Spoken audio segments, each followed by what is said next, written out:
Gece düşür pencereme, küley danışır derdimle.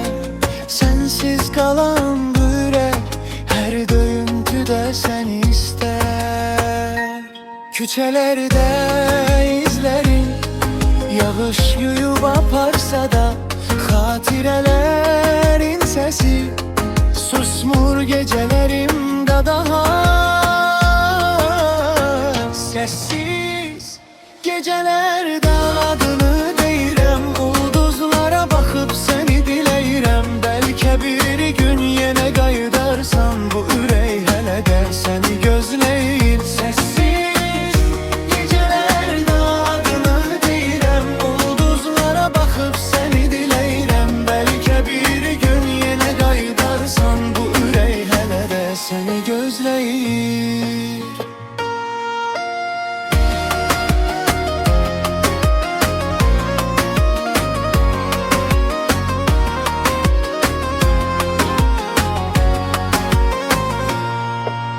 Saat dayanıp sanki, zaman mənə küsmüş kimi. Bir gülüşün bəs eder dünyanı değişmeye yine. Sessiz geceler şahittir sevgime, adın yazılı kalbimin her yerine. Gitsen de uzak olsan da sen, bu yürek yalnız seni seçir yine.